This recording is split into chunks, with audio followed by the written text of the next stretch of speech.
happy to join with you today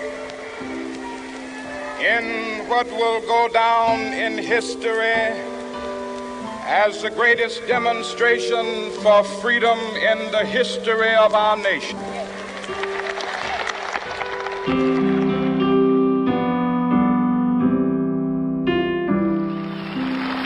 This will be the day when all the God's children be able to sing with new meaning, "My country, 'tis of thee. Sweet land of liberty, of thee I sing."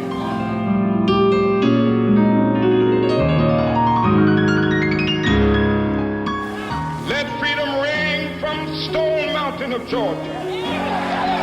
Let freedom ring from Lookout Mountain of Tennessee. Let freedom ring from every hill and molehill of Mississippi, from every mountainside. Let freedom ring when we gather. When we allow freedom ring, when we let it ring from every village and every hamlet, from every state and every city. Good morning, good morning, good morning.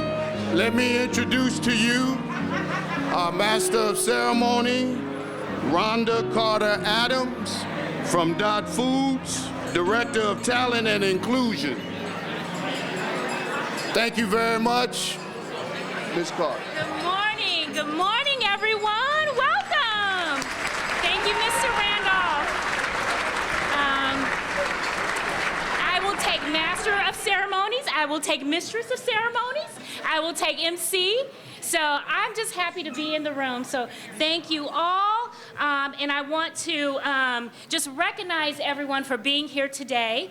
I want to also say how wonderful it is to see a room full of people on the observance of Martin Luther King, his legacy.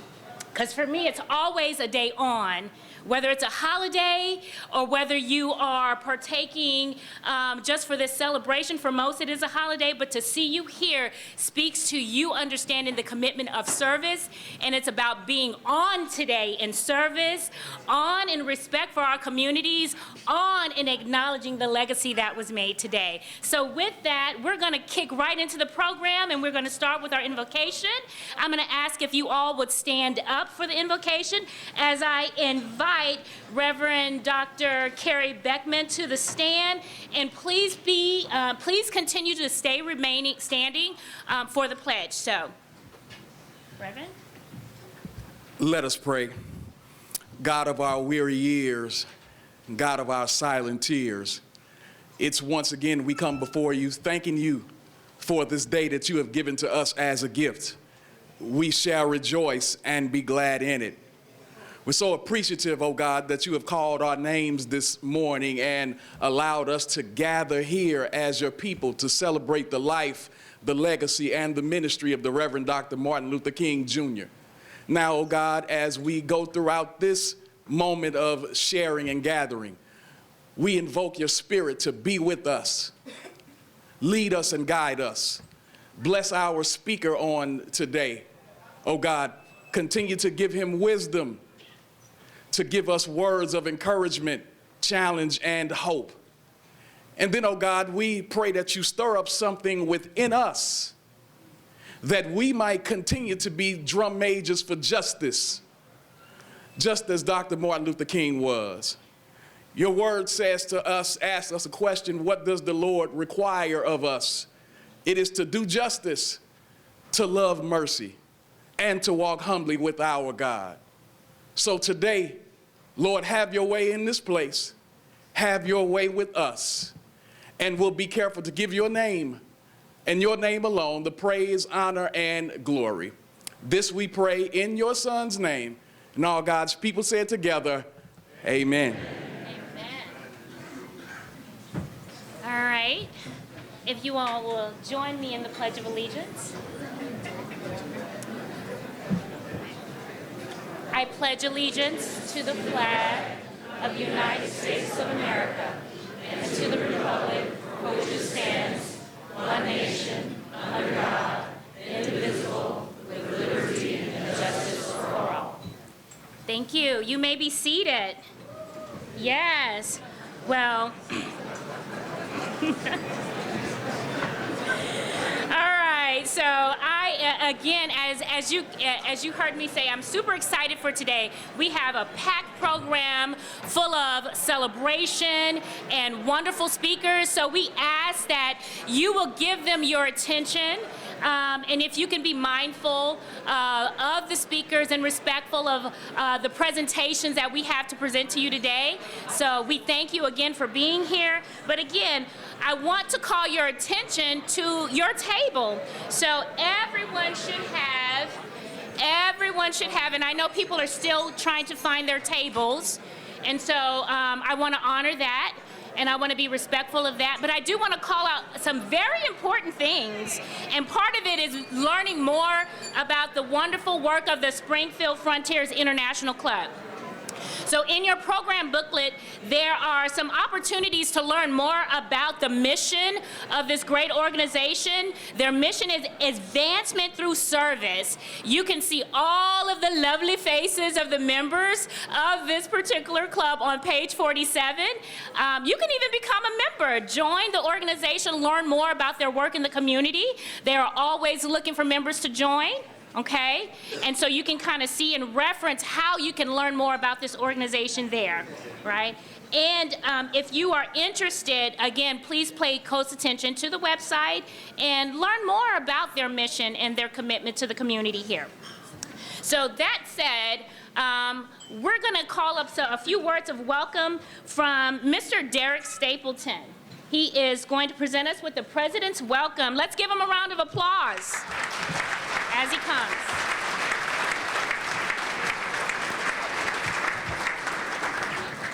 Good morning. On behalf of the Frontiers International Springfield Club members, I would like to say welcome to our 48th annual MLK breakfast. Your support has been remarkably immeasurable. Enjoy the breakfast. I'm trying to keep it short because we got a lot of speakers. Thank you.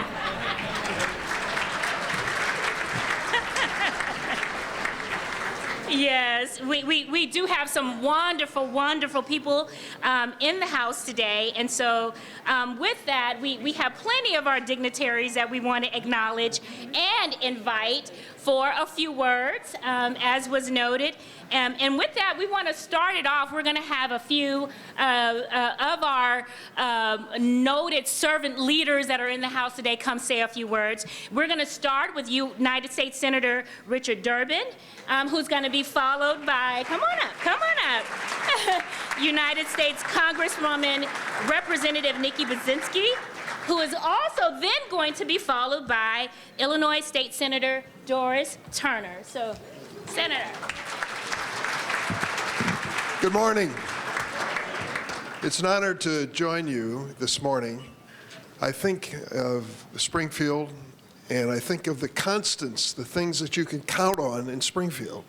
And one of the things that you can count on, whether it's rain or sleet or hail or cold or happen to be warm, is the Frontiers Breakfast for Martin Luther King. And I think this may be the biggest turnout I've ever seen. So let's give each other a round of applause for the acknowledgement. I was a student in law school in 1968 when Dr. Martin Luther King was assassinated.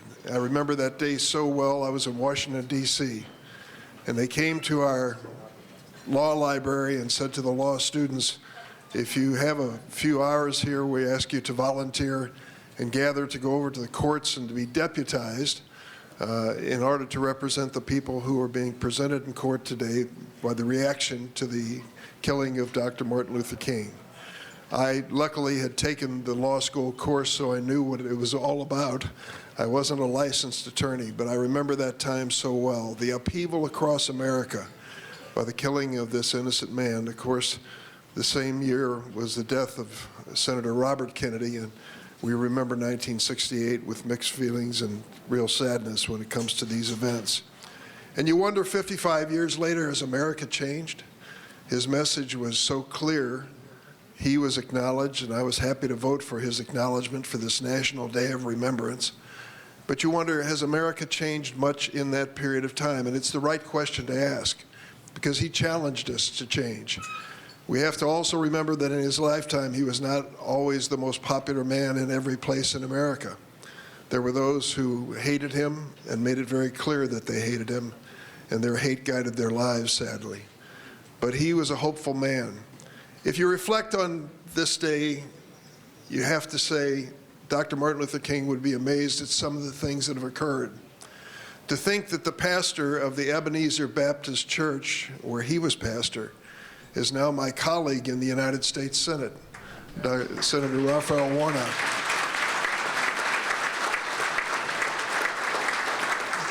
To think that we have set out in Washington with this president to make a significant change in the federal judiciary is something that Dr. King would have understood as central to our emergence as a real democracy.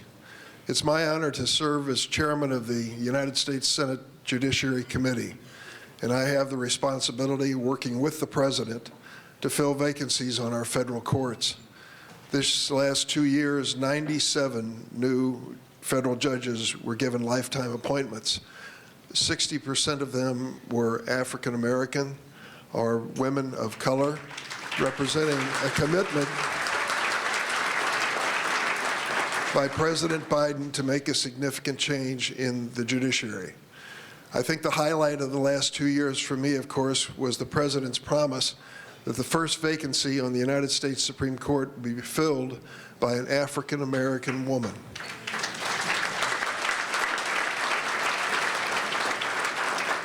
If you're going to be the first, you've got to be the best.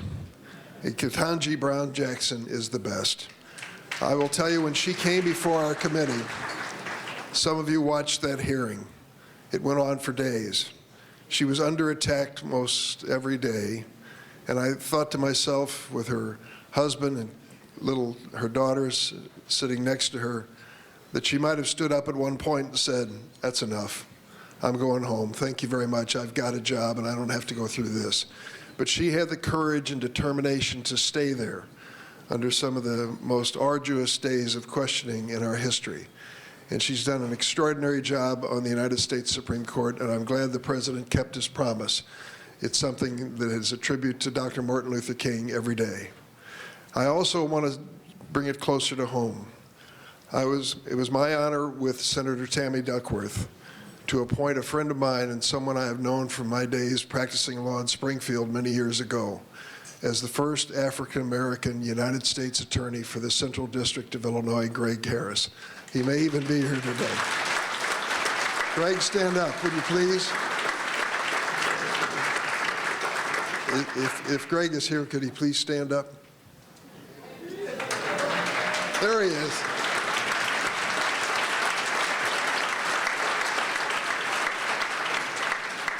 And one of your yoke fellows, Bob Moore, was the first presidentially appointed U.S. Marshal for the Central District of Illinois. Bob, congratulations to you, too.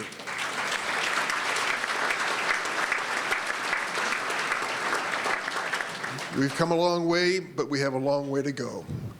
And Dr. King reminded us what our goal is: real equality in America.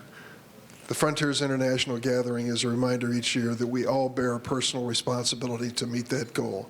It is my honor to join you again this year and wish you the very best in the memory of Dr. King. Thank you.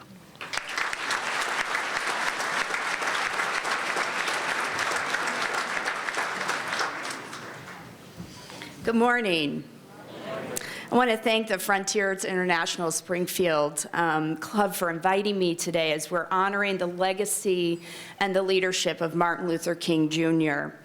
As we all know in this room, Dr. King committed his life to working against the deeply rooted racism in this country. He lost his life standing for his dream of freedom, justice, and equality for all. And today, with all of you, we get the opportunity to acknowledge and celebrate the incredible progress he brought through things like the Civil Rights Movement. And we remember the countless others that lost their lives fighting for these incredibly important principles. And it is because of these brave Americans and their civil disobedience that our nation began to heal from our history of slavery and segregation. But their work helped to pass the Civil Rights Act and the Voting Rights Act and to protect the rights of every American. Every American should be afforded those rights and privileges in this country. But we also want to acknowledge today that the work of Dr. Martin Luther King is not yet finished, as Senator Durbin just referenced. His teachings should guide us and continue to guide us every day moving forward. Just a week ago, I was sworn into Congress to represent the 13th Congressional District in Illinois. Thank you.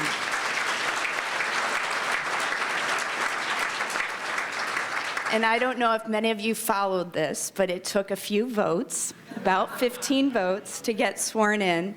And I want to take a moment on Dr. Martin Luther King's Day as we celebrate him to acknowledge that I was incredibly proud as a member of the House Democratic Caucus to vote for Leader Hakeem Jeffries 15 times. And the significance of that and the progress that that is and what that means as the first African-American leader to lead a caucus in the United States Congress. It's incredibly important. And so I want to commit to you that I will always stand, as you know, to work hard to root out systemic racism, to protecting Black lives, and advancing equity. In my first week, I had the honor to co-sponsor and recognize the birthday of Martin Luther King, his 94th birthday, and to also sign on to commemorate the 40th anniversary of Martin Luther King Jr.'s holiday that we celebrate today. And I also want to acknowledge that I look forward to working with Senator Durbin and Senator Duckworth and the NAACP here in Springfield and many of the leaders in this room to finally acknowledge and memorialize as a national monument the 1908 Springfield race riots here in Springfield.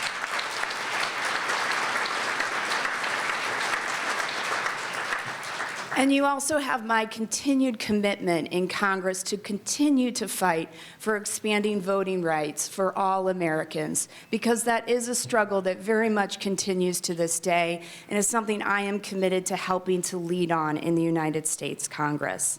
So I want to say again, thank you so much for inviting me to the Springfield Frontiers International Club. It's an honor to be with you today, and I look forward to working with you in the future. Thank you so much.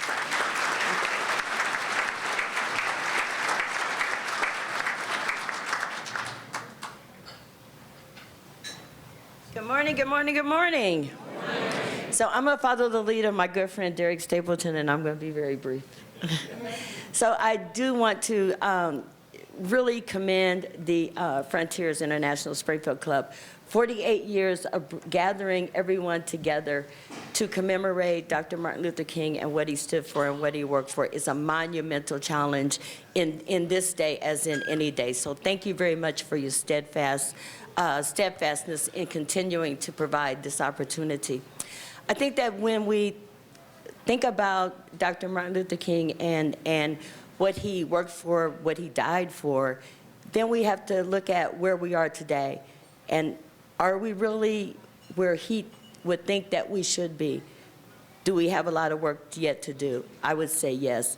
It seems like if you look at the what has been happening over the course of the last year, and even in our own Springfield over the course of the last months, we do know that we have, even though we've come a long way, we do have a long way to go. And so last night, I had the opportunity to attend the Ministerial Alliance event where we were commemorating and working with youth and their essay contest.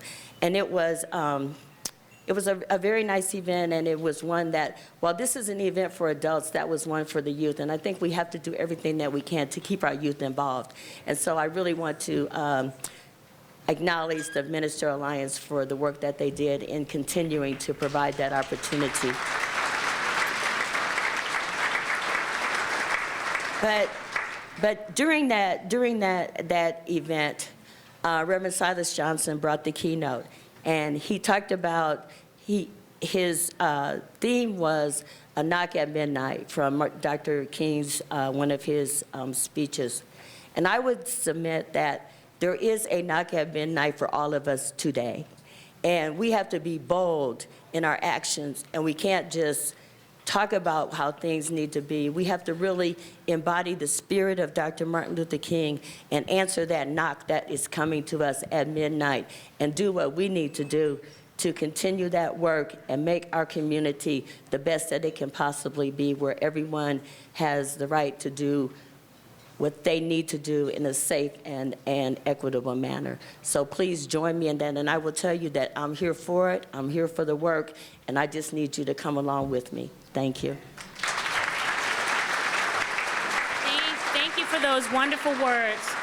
And we're going to continue on the brief comments themes with some local dignitaries for you. So we're going to bring forth before you our own mayor, the Honorable James Langfelder, but going to be followed also by Dan Wright, who's going to be representing on behalf of Andy Van Meter, the Sangamon County State's Attorney, that will be presented. So come on out.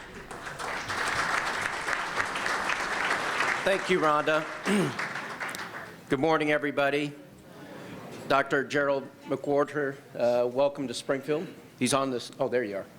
Sorry, lost track. U.S. Senator Dick Durbin, it's always a pleasure to have you. Honorable Congresswoman Nikki Baczynski, we appreciate you, and hopefully you carry on the same vein as Senator Durbin, never forgetting where you came from in the great city of Springfield. And Senator Turner, we always appreciate your representation coming from the City Council to the State House. We cannot get a better voice than that. And then Dan Wright, we really appreciate you through these difficult and challenging times that we're in. And everybody here at the dais, Frontier Yoke Fellows, and everyone in attendance, on behalf of the City of Springfield and our residents, it is with great humbling pride that I welcome each and every one of you to the 48th Annual Frontiers International Martin Luther King Breakfast. Thank you for giving us your most precious gift of your time. Today's theme of Oasis of Freedom and Justice is very appropriate for the times we are in. During and emerging from COVID, with uncertainty still around us, we try to find the oasis in our lives, which is defined by a pleasant and peaceful area or period in the midst of a difficult, trouble, or hectic place or situation, an oasis of calm in the center of the city. Without a doubt, our oasis during the COVID pandemic was our second-to-none medical community, with 2 level 1 trauma hospitals that provide excellent care through Memorial Health and HSHS St. John's, SIU School of Medicine, and Springfield Clinic, and our county public health. They gave us the medical certainty during very uncertain times, and we thank you very much.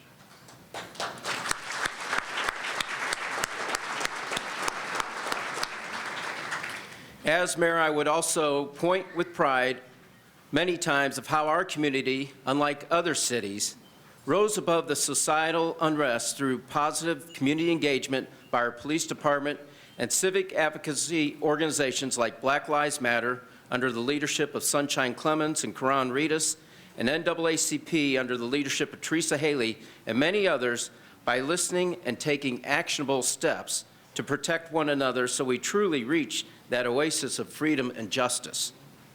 One actionable step taken by Springfield was being the second city in the state to implement body cameras so we can capture the moment police interact with the public. Doing so would almost eliminate the uncertainty of what happens during a police encounter and would help protect both the public and the police. Sadly and tragically, we could never imagine that body cameras would capture the final moments of Earl Moore Jr.'s life on a medical call. When Earl Moore Jr. made the 911 call, he was hoping for an oasis of care. Instead, it ended tragically and sadly, breaking all our hearts. When someone makes that call for help, it should not matter if you are the mayor or Earl Moore Jr., we all deserve the same care, respect, and compassion.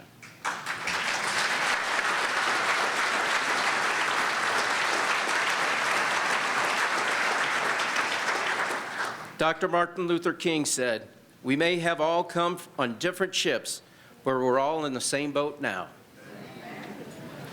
In a tragic incident like this, it is easy to point cast blame, and move on.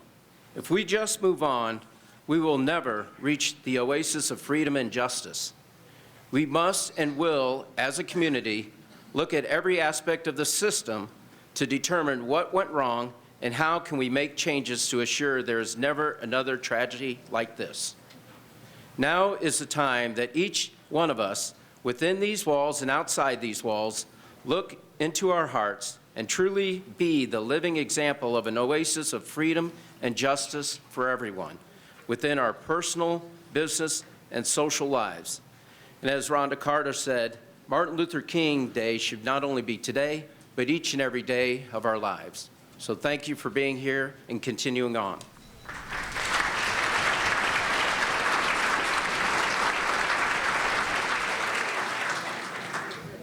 Dan, come on up. Good morning, everyone. It is such an honor to be in this room with just a packed house. And this is one of the only events in Springfield. There are others. But this is just a fantastic opportunity every year to see so many old friends and new faces coming together to celebrate the life and work of Dr. Martin Luther King Jr. I too will be brief, but I just ask each and every one of you as you leave this room today and you go out into your work and family lives into 2023, think about how each of us can help each other rise to the challenge that Dr. King gave each of us when he said, life's most persistent and urgent question is, what are you doing for others? Thank you. Thank you, Mr. Wright. We do want to honor and recognize any other local officials, dignitaries in the room today, no matter if you're in the state of Illinois or elsewhere coming to visit. Would you stand and be recognized? We'd like to applaud you for the work that you do. Thank you.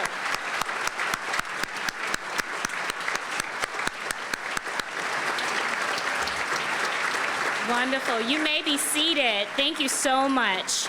And so, in the essence of time, we do also want to invite the council. We want to have a brief council welcome from Ms. Doris Galbraith, but also followed by some brief remarks from our youth president, Keyshawn Singleton, who's the Juniors Frontiers Youth Group president. So we'll have some words from them, and then we'll get to the moment you've all been waiting for. Hold on to it. I know you're waiting anxiously.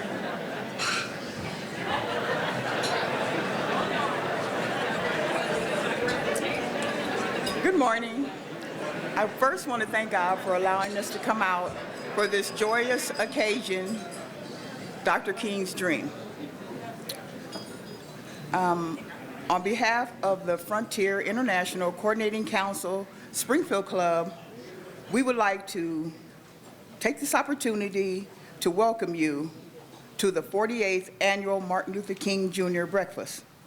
We hope that you will see or hear something today that will encourage you to continue to strive for his dream. So sit back, enjoy the rest of the program. Thank you. God bless.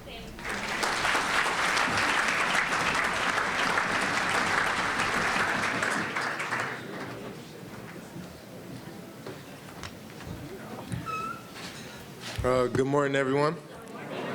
I am Keyshawn Singleton, the president of Junior Frontier Club. I would like to welcome you to the 48th annual Dr. Martin Luther King Breakfast.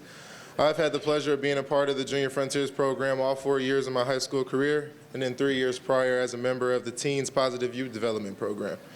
Both programs have helped shape myself and my peers into the young men we are today, based on the 4 pillars of citizenship, communities, scholastics, and leadership. The Junior Frontier Club has helped us become positive influences in our very own community. Through our monthly meetings and various learning tips, we have been able to embrace our scholastic attitude, appreciate and enhance the contributions made within the community, and become effective leaders. On behalf of the organization, we would like to thank Mrs. Patricia Herring and the St. John's AME Church for housing our Positive Youth Development Group during their monthly meetings. Another big thank you to Pastor Dr. William Roser and the members of the Pleasant Grove Baptist Church for opening their doors to the Junior Frontier program and allowing us to use their location for meetings and events. In closing, the organization would like to thank the Springfield community for all the support and love shown to the men and women of the Springfield Frontiers International, who all share a common desire to make a difference in our community. Thank you.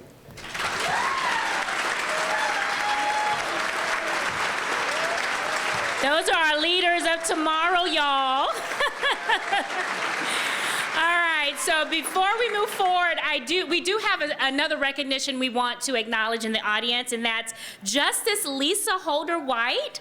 If you're here, stand up. Illinois Supreme Court Justice, the first black woman appointed to the Illinois Supreme Court. Let's give her a hand.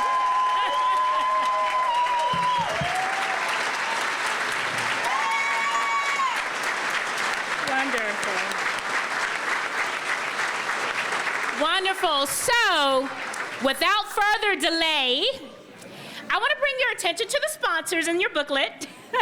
Yeah, I got you, didn't I?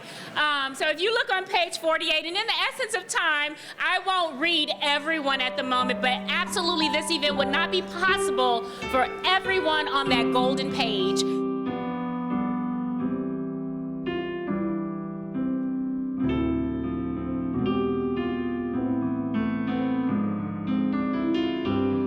Can somebody say grace?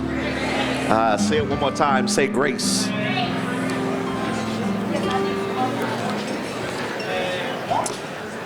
And so, the next item on your program is the Community Service Award. It brings me great pleasure to share with you all one of the pillars in the Springfield community that has helped Springfield Frontiers, not only us that are adults, but our youth. And if I look to my right, I'm going to ask Miss Tiffany Mathis to make her way up here. Give her a hand as she comes.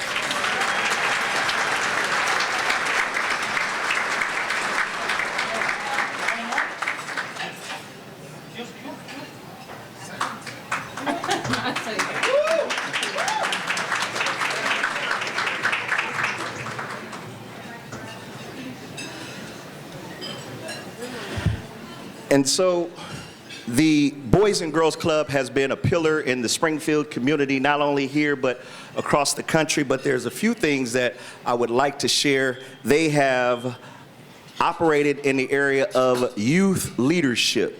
And so some of our boys, Junior Frontiers and PYD, are in the Boys and Girls Club. So I will be brief. The Boys and Girls Club of Central Illinois, in appreciation for many years of support to Frontiers International Springfield Club and our youth program, as results of your efforts and contributions, Frontiers International Springfield Club continues to be a success at enhancing and promoting youth, or young people, to be positive contributors to our society, presented this 16th day of January 2023. Let's give the Boys and Girls Club of Central Illinois a hand clap. Miss Tiffany Mack.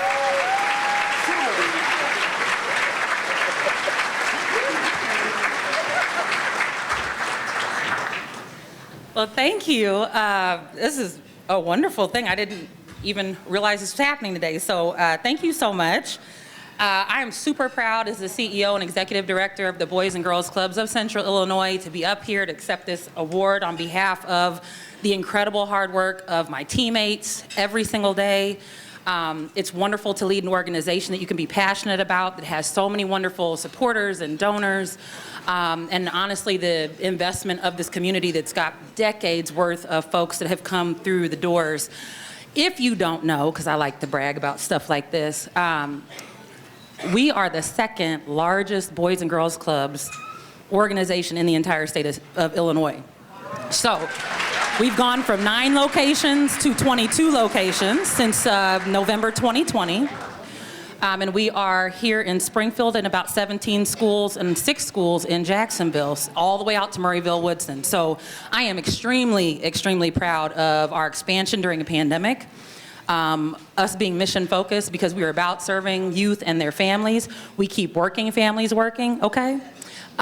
We have a lot of folks working hard in our community, and I don't think we've always gotten fair credit for how many people we have and how supportive and engaged our parents at Boys and Girls Clubs are. So thank you so much for allowing me some time to say that. Thank you for this award, and we most certainly appreciate decades of your support, so thank you. All right, congratulations again to Ms. Mathis and the Boys and Girls Club. And speaking of our promising youth and our future leaders, our future young leaders, I'm happy to present to you a musical selection from the Voices in Praise from the University of Illinois Springfield. And let me tell you, I just met one of the vocalists during the meal, and I'm sure we will not be disappointed. So enjoy the beautiful musical selection. That will be immediately followed by the introduction of our speaker, which will be presented by the Chancellor of the University of Illinois, Dr. Janet Goosh. So enjoy.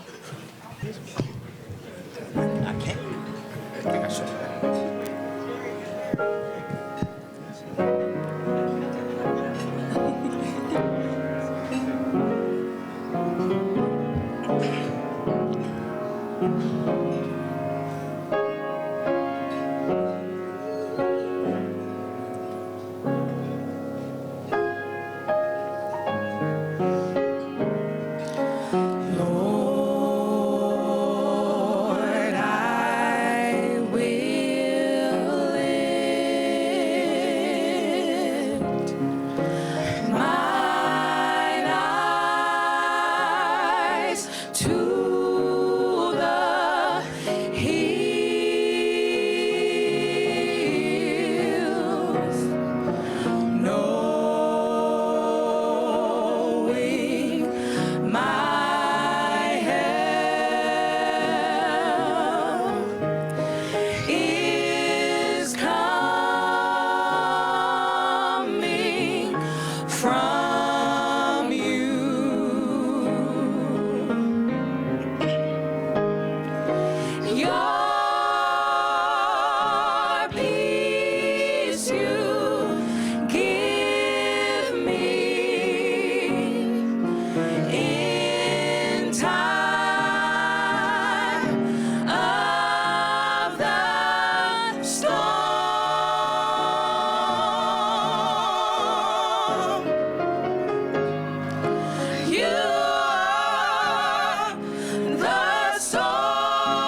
As Dr. Janet Gooch comes on, I just want to give them another round of applause.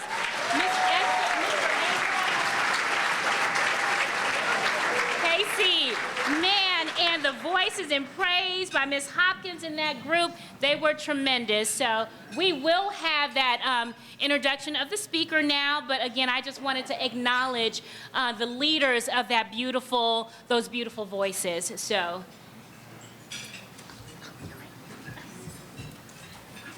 That was lovely. Thank you. Good morning, everyone. It is such an honor to be here with you this morning, honoring the important legacy of Dr. Martin Luther King, Jr. through fellowship with members of our community and the opportunity to learn from an important voice in the civil rights movement. As UIS Chancellor, I appreciate the opportunity to partner with Frontiers, whose mission is closely aligned with that of UIS, to make a difference in our community and to prepare those we influence to contribute fully to society. Today's annual breakfast has featured a long list of keynote speakers, each of whom has come here to inspire and challenge us to keep moving forward together. Our speaker today is absolutely no exception. Gerald A. McWhorter is Professor Emeritus of African American Studies and Information Sciences at our sister university, the University of Illinois, Urbana-Champaign. He is the great-great-grandson of free Frank McWhorter, who purchased his freedom and that of 16 of his family members, and in 1836, planned and founded New Philadelphia, Illinois, the first town legally established by an African American. The New Philadelphia town site, which is located about 75 minutes west of us, was designated a National Historic Site in December. And it offers an important story of perseverance that citizens will be inspired by for generations to come. A Chicago native, Dr. McWhorter holds a PhD in sociology from the University of Chicago, and he has taught and lectured at many institutions across the globe. His involvement in the civil rights movement has been a lifelong endeavor and has included serving as the chair of the Student Nonviolent Coordinating Committee in Chicago and working with Dr. King himself as part of his activism work in Illinois. He is the author of many papers, articles, and books, including a book on New Philadelphia that was released in 2018. His next book is titled The History and Future of Malcolm X. Please join me in providing a very warm welcome to Dr. Gerald McWhorter.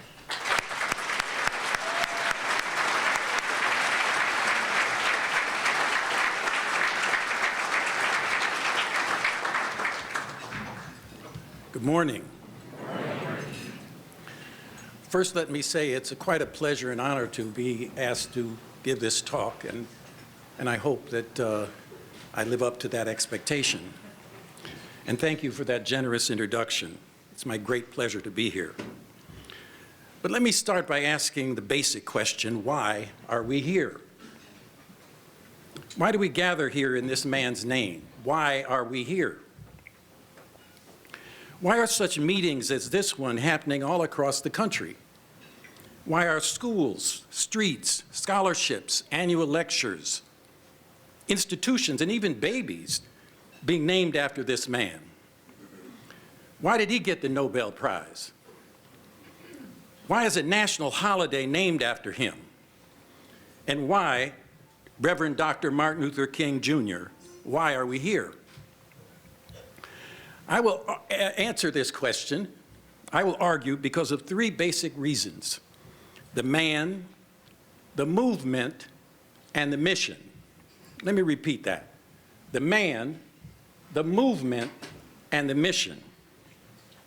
Let's reflect on each of these three things. First, he was blessed with a birthright, a fact that defined his destiny.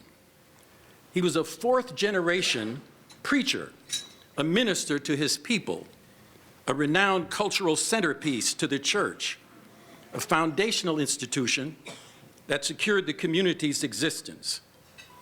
King Jr.'s maternal great-grandfather, Willis Williams, was born in 1810, was described as an old slavery time preacher.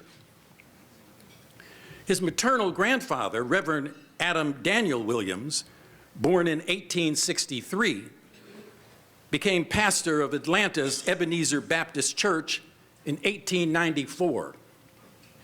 His father, Reverend Martin Luther King Sr., born in 1898, became pastor of Ebenezer Baptist Church in 1931. Martin Luther King Jr., born in 1929, became co-pastor of that church in 1960. And what a name! 2 generations named after the Protestant leader Martin Luther.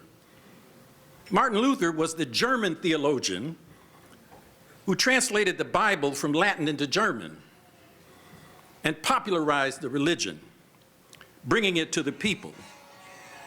He challenged the structural role of the Pope and located the site of salvation into good deeds and moral behavior. Martin Luther King Jr. was granted this gift of a name, one linked to serving the masses of people and being anti-hierarchy. He then translated this meaning into his own African-American political culture. Now, the great scholar activist W.E.B. Du Bois called for a talented 10th, that college-educated strata of black people, to be of service to the great majority of their community. King took an undergraduate degree at Morehouse College under the guidance of Benjamin Mays, and then an advanced degree in theology at Crozer Seminary, followed at Boston University, where he attained the PhD degree. This black Martin Luther was no armchair academic, but became an engaged pastor rooted in the fight for the liberation of his people. The man was destined to be an anchor of the black church political culture. He married a beautiful, educated woman who had studied the musical arts, who became an asset for family and church. Martin Luther King Jr. was an iconic figure. His voice was a treasure of our rhetorical tradition. Really, he had a magical voice.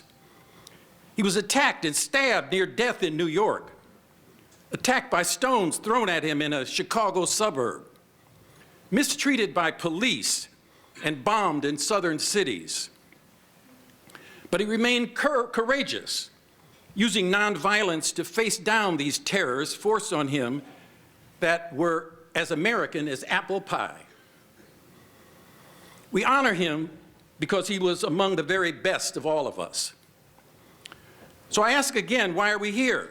The answer, the man, the movement, and the mission. Now let's reflect on the movement. This young 25-year-old minister took a position in Montgomery, Alabama in 1954. A move that no one could have guessed would have such historic significance. The Dexter Avenue Baptist Church was located within sight of the state capitol.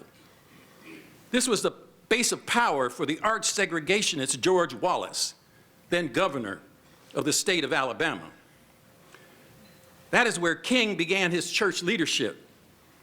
A bus boycott in that city began the very next year, 1955.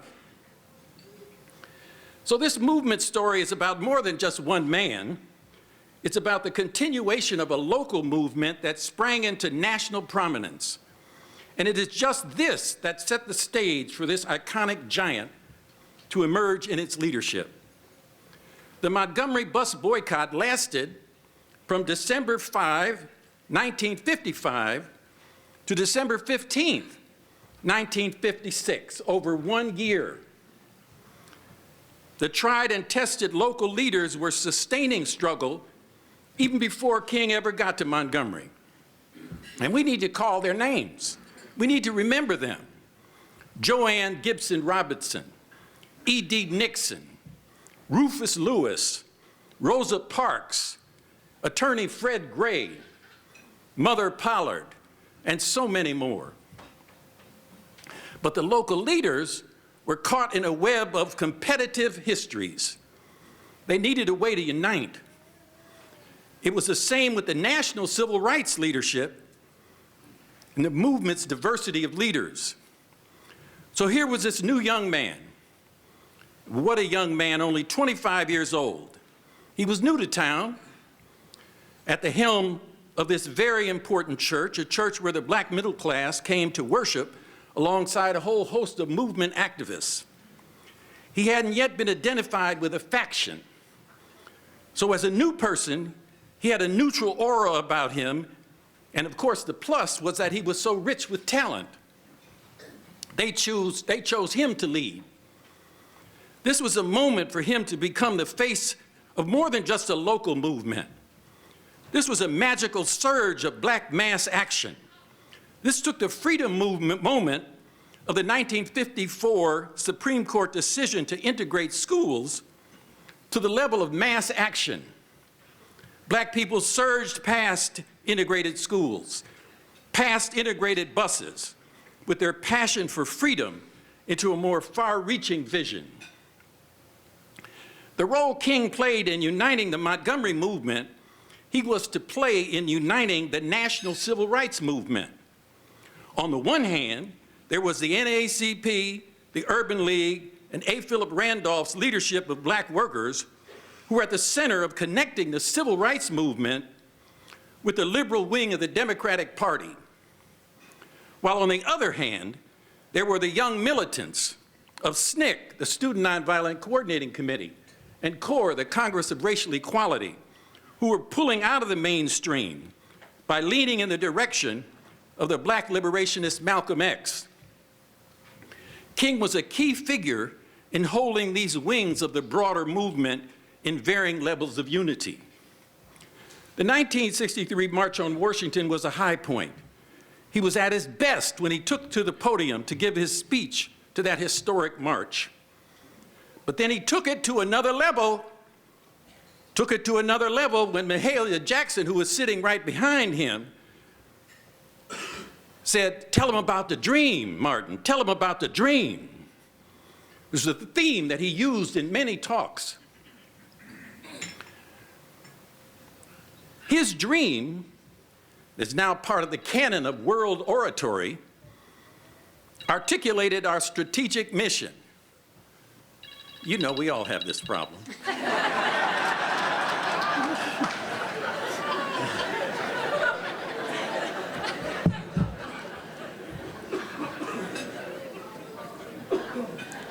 And everyone here should periodically watch the video and re-energize your spirit by bathing your soul in that great speech.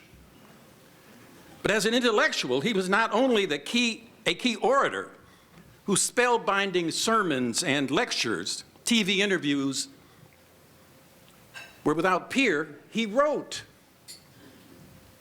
His 5 books were key summations of critical moments. Let's review these books. 1958, Stride Toward Freedom. This is his autobiographical summation of the Montgomery bus boycott.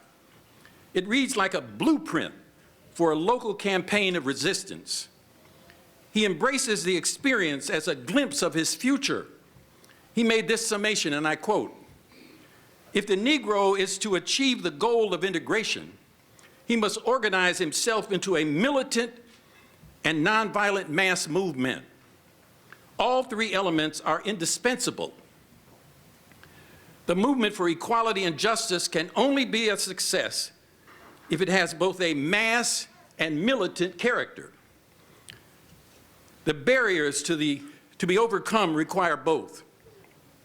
Nonviolence is the imperative in order to bring about ultimate community." Then in 1963, his book, Strength to Love.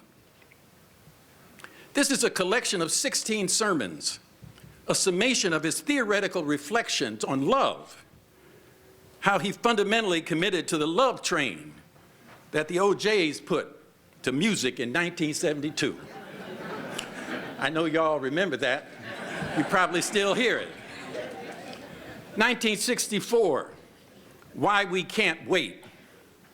This is his summation of the campaign of struggle in 1962, Albany, Georgia, and 1963, Birmingham, Alabama. Included is a letter he wrote from a jail in Birmingham directed to religious leaders. He stated he had, and I'm quoting, been so greatly disappointed with the white church and its leadership. In deep disappointment, I have wept over the laxity of the church, but be assured that my tears have been tears of love.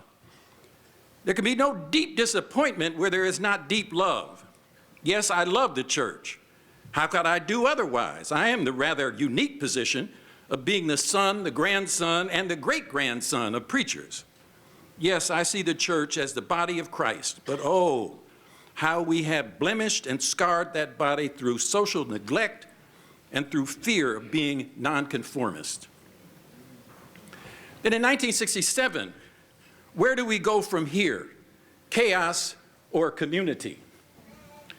King steps into the national discourse over systemic changes that were rocking the country.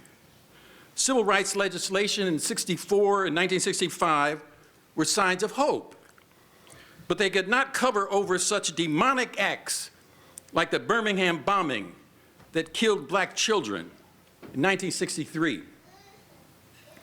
So by 1965, after the assassination of Malcolm X, the SNCC youth raised the clarion call for black power on a march in Mississippi in 1966. And by 1967, the streets were burning in Watts, California, Newark, New Jersey, and Detroit, Michigan, and throughout the country.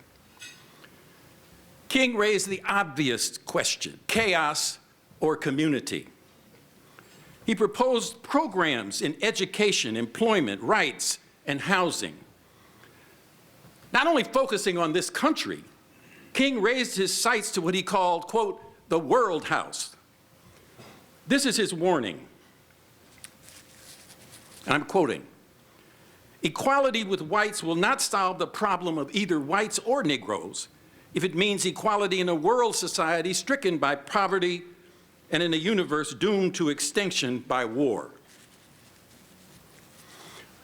Then in 1968, his final book, Trumpet of Conscience. Here is his most prophetic work, 5 lectures delivered for the Canadian Broadcasting Corporation. He affirms the militancy of the youth and rails against the demon of war in his urgency for peace. More recently, John Lewis of SNCC and Congress called on his SNCC background when he called for what he termed good trouble. That's what we need, good trouble, to change things. Okay, in 1967, this is how King put it, and again, I'm quoting. It is precisely when young Negroes threw off their middle-class values that they made a historic social contribution. They abandoned those values when they put careers and wealth in a secondary role, when they cheerfully became jailbirds and troublemakers, when they took off their Brooks Brothers attire and put on overalls to work in the isolated rural South. They challenged and inspired white youth to emulate them, end of quote. King was a troublemaker, and the movement Trouble he made took this society to a better place. When we come together in his name, the honest quest is to become troublemakers, all of you all. Yes, we need to be clear, what we need is good trouble. Finally, again, the question, why are we here? The man, the movement, the mission. We've discussed the man, we've discussed the movement, now let's discuss the mission. Throughout his life, he continued to be focused on the 3 great evils of racism, poverty, and war. White supremacy, once again, has come running out of the shadows and has continued to operate at the highest levels of this society. This is not the benign neglect of liberal policymakers like Daniel Moynihan, but the murderous, heinous crimes of police and the extreme court decisions of judges bent on filling the jails with black people no longer needed to keep the factories operating because of the robots and the computers, and who are often unable to pay the high rates set for bail, so they languish in jail. The greed and economic impulses of the rich have condemned millions into a life of abject poverty. But more than this polarity, many more of us live insecure economic lives one check away from disaster. We've been socialized to live on credit by trading our economic security for short-term consumption. All of this while the quality of what we consume swings down. Just think about the stuff we eat that tastes good but attacks our health. Then there's the question of insurance and the plundering done by the drug companies. The economic system has gone out of control. The rich don't feel it, but all of the rest of us do. And war. In this country, there are two parts of the national budget, for war and for everything else. And the largest amount is for war. The U.S. military seeks to be the world police. This is not sustainable. The ruling class deems it necessary to protect the pillage of U.S. imperialism. Now, King focused on these three evils of racism, poverty, and war. In our time, we know there is now an evil fourth. I just wanted to wait a minute so y'all might think about what that might be. We must attack the great evil of climate change. The giants of the capitalist system are the oil companies. And while we suffer from extreme weather, they make record profits. If it gets too cold for us, they make profits. It gets too warm for us, they make profits. We must embrace the mission of King and find a way to stop these crimes against humanity. All of us need to think about our lives. The man, that's us, each of us. The movement, that's our generation's movement against racism, poverty, and war, and the climate criminals. Mission is what we stand for, what values we embrace to lead us forward. We have to get personal about all of this, not just sort of in general about King, but get personal about this. So let me just for a moment reflect on my own life. I'm the fifth generation of people who made contributions to our journey against the oppression of black people. My great-great-grandfather and great-great-grandmother were known as Free Frank and Free Lucy, as they purchased themselves out of slavery. In total, they did that for 16 family members.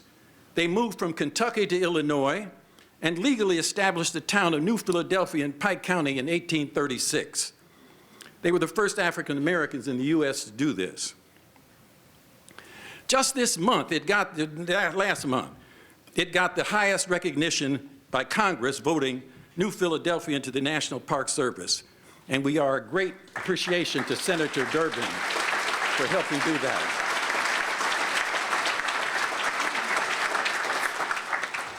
The grave of Free Frank McWhorter had become a historic site in 1988 because of my aunt, and I could talk a lot about her. Thelma was quite a woman, and her daughter, Juliet, was able to take that information, and she worked under John Hope Franklin at the University of Chicago and did her dissertation and then subsequently published the book called Free Frank, University of Kentucky Press.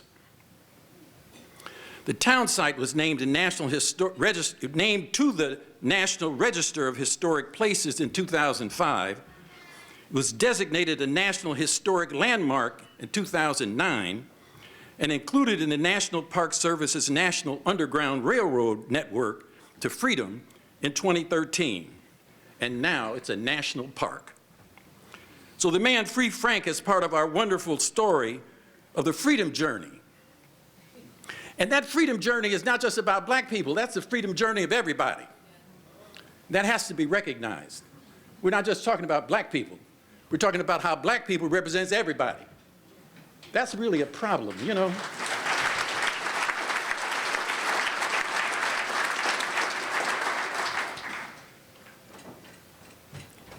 I just want to repeat some of that because what we talk about New Philadelphia, we talk about 7 ways that the people of the McWhorter family and New Philadelphia represented freedom. First, Frank worked as a slave in Kentucky and was able to hire out, save money, and while a slave, first bought his wife's freedom in 1817 and did that so their next child would be born free, a son named Squire. 2, his first son, Frank Jr., became a freedom seeker and made his way to Canada out of Kentucky. He lived there free until they brought him back after paying triple the price. We say freedom seeker because we don't say runaway. That's a slave master point of view. Somebody ran away from them. We talk about the goal. They were freedom seekers.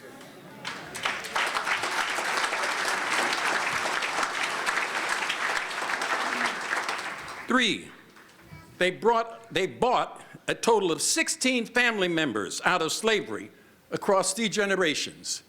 And Frank had to, in a wagon from Illinois, from Pike County, go back to Kentucky to buy family members. Now, I'm deviating from this script a little bit, but we often talk about what was dinner like when people were sitting around and somebody said they wanted something. And they had to be explained that, no, this money is being saved so we can go back and buy another family member out of slavery. You talk about drama, you know, and how do you explain that to a young person? You know what I mean? Very interesting. See, history is not just a matter of facts. It's also driven by historical imagination. You have to imagine a situation, you have to raise questions, and then go after the evidence. But if you don't have that imagination, you know, it's like looking at the sky.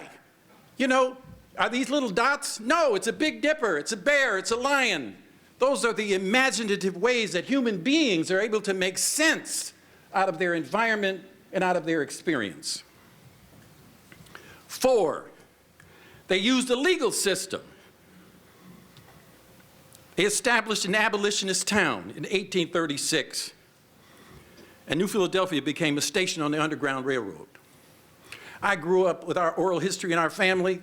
If people could get to New Philadelphia, they could get a pair of shoes and a horse, and some of those McWhorter boys would help them get on to Canada. The archaeological dig demonstrated that those stories had some connection. Amazing. You know, because they were making, I mean, they had 2 cobblers. How they were making the shoes, you know? They were making shoes so people could get on. Amazing stories. 5, they got the Illinois state legislature to pass a law in 1837 to legalize the McWhorter family name. They took the H out. So if you find somebody with McWhorter, usually it has an H in it. You find the name McWhorter doesn't have an H, they're probably my relative. That's when the state legislature met in Vandalia, Illinois, and Abraham Lincoln was president. So we have a connection. So in Barry, Illinois now, there's a sign, part of the Looking for Lincoln tradition. We found him. 6, New Philadelphia sent its male youth to fight in the Civil War. It was armed struggle against slavery. They served in segregated units. The young whites were in one unit, blacks were in a different unit, fighting for the same reason. And finally, 7, these black and white people of New Philadelphia during the slavery days lived free in Illinois, across the Mississippi River and the slave state of Missouri. These were black people who owned land, had guns, and lived free 20 miles from slavery. Now, flash forward to today. I earned a PhD like Dr. King, and I carried forward the mission of freedom by being elected head of the SNCC chapter in Chicago, and carried forward the Du Bois Talented 10th mission by being a scholar activist in Black Studies, and serving as vice president of the New Philadelphia Association. And here I am speaking to you today. That's my story. So for each of you sitting here today, what is your story? Everybody got a story. And the fact that you are here today means that your story is being connected to the mission of freedom. Each of us have a family to be educated. Each of us live in a neighborhood that must be protected and united. Each of you are the foundation for the freedom story here in Springfield, Illinois.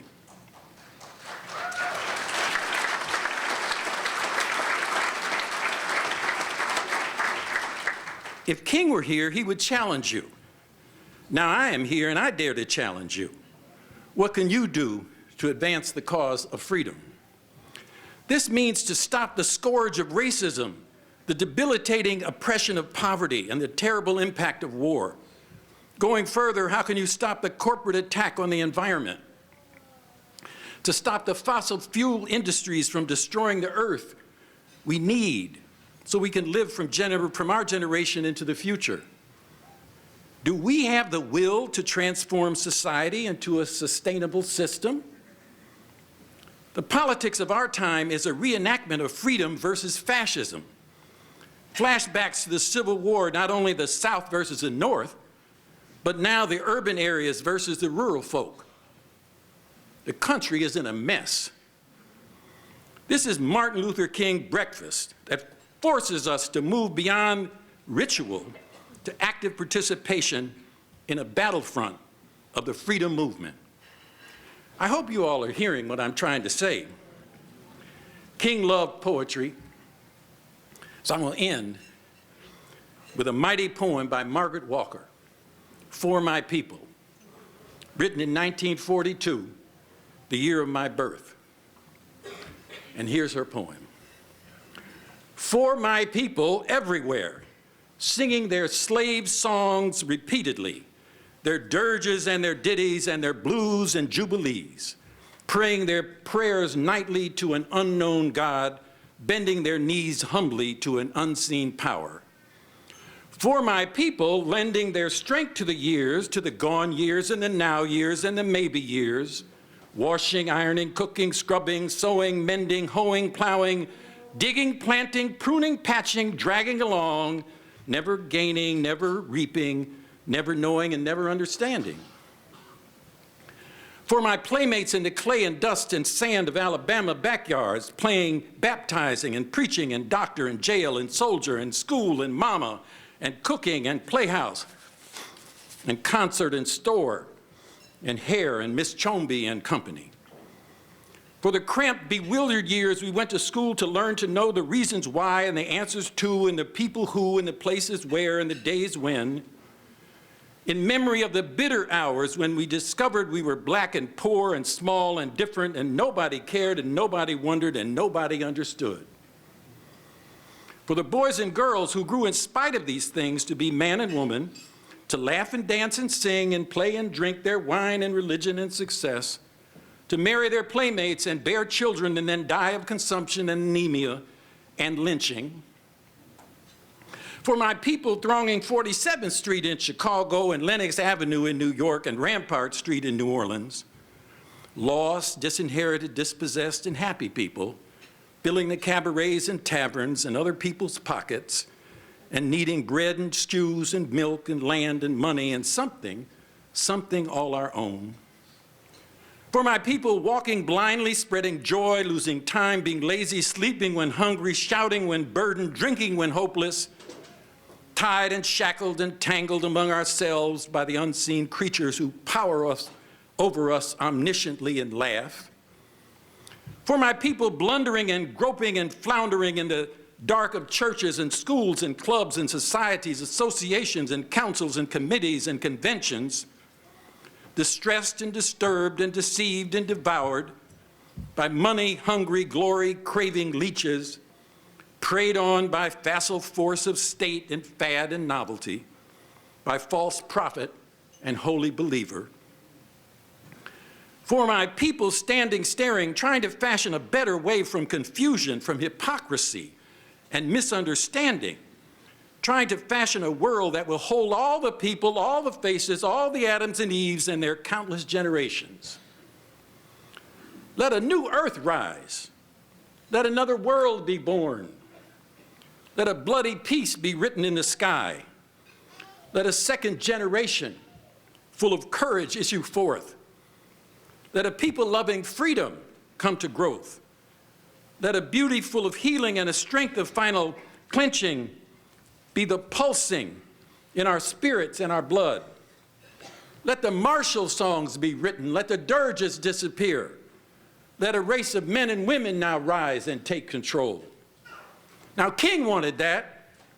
I want that. And I hope you want that as well.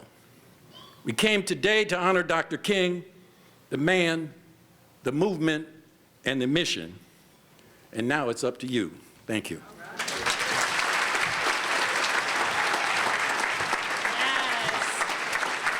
Dr. Gerald McWhorter, everyone, with no H.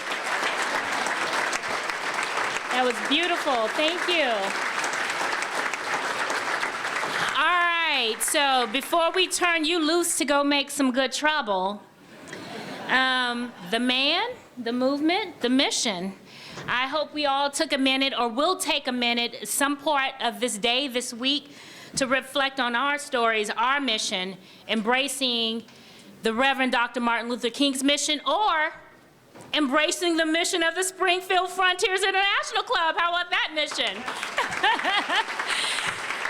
Their mission is advancement through service. How appropriate. So that being said, if you want to become a member or donate to the cause, again, information's on page 47. So just take a look, consider, and congratulate anyone you see in that coat on a well-done opportunity to uplift the legacy of Dr. King today. So again, before we bring forth the benediction, we want to reflect on all the progress that has been made. All the speakers talked about first. We had some firsts in the audience with all the achievement of African American women, advancement, supporting the communities, but we also know we have a ways to go. There's a journey ahead.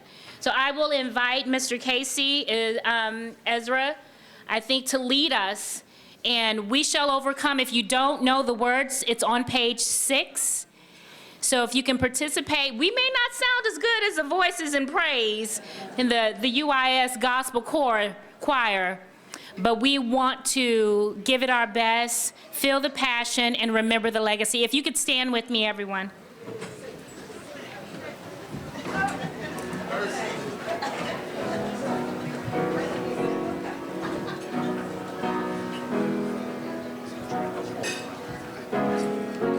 We shall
Give yourselves a hand.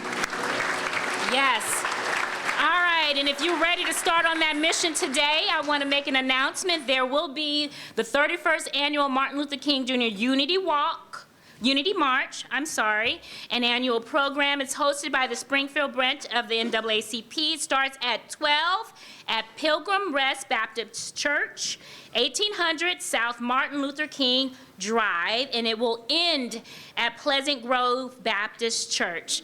So if you all could remain standing, and because this is an organization who embraces diversity, and I love that, we want to invite Rabbi Arthur Stern to come forth and present us with the benediction, please. Thank you. Thank you so much. I realize I'm the only thing standing between you and the rest of your day, so I promise that this won't take any more than an hour or so. I want to thank Frontiers International for honoring me and blessing me with this honor, and all the people who spoke before me. And I want to thank Dr. That was really, really terrific. Beautiful. Okay, so I'm going to do two things. I'm going to say a prayer, and then I'm going to bless the crowd. So if you'll just indulge me for a moment, we'll be out of here soon. We have all come together today to remember Reverend Dr. Martin Luther King Jr. Dr. King dreamed of a loving, just society for all. Let us honor him by taking one last moment this morning to stop, pause, and reflect on his leadership. God, during this time, help us pray for unity and peace in our deeply divided world and continue to pursue racial equality throughout our country and the world we live in. Dr. King once said, "Darkness cannot drive out darkness. Only light can do that. Hate cannot drive out hate. Only love can do that." Our gracious God, we live in times of deep division, mistrust, and violence. Bless in a very special way this celebration we have had this morning in honor of Dr. King. God, open our hearts and minds to your truth and renew our commitment to justice and peace. Help us pursue this through cooperation and love. Fill us with your spirit and your energy so that we might realize and accept that we are all members of the same human family. As the Bible tells us, we are all created in your image and likeness. Help us be inspired by the example that Dr. King set to see in one another sisters and brothers with a common origin and destiny, guided by the conviction that together we can nobly fulfill our nation's promise. God, our Creator, we pray in your name as you call upon us to create communities of justice, freedom, and peace. Amen. Okay, and now I'm going to just say a prayer. This comes right out of the Bible from Leviticus. I'm going to say it in Hebrew and then in English. As a rabbi, I have to say a little Hebrew or they'll kick me out of the Rabbi Association. So please indulge me. Yevarecha Adonai v'yishmerecha. Ye'er Adonai panav elecha v'chunecha. Yisa Adonai panav elecha v'yasem lecha shalom. May God bless you and guard you. May God show you favor and be gracious to you. May God show you kindness and grant you peace. Thank you. Thank you for joining us for MLK Day of Service on. Thank you.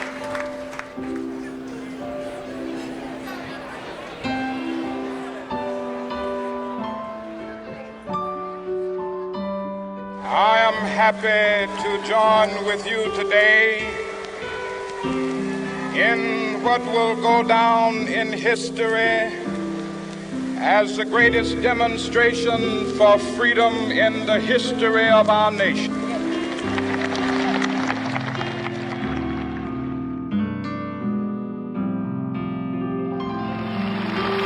This will be the day when all of God's children be able to sing with new meaning, "My country, 'tis of thee. Sweet land of liberty, of thee I sing."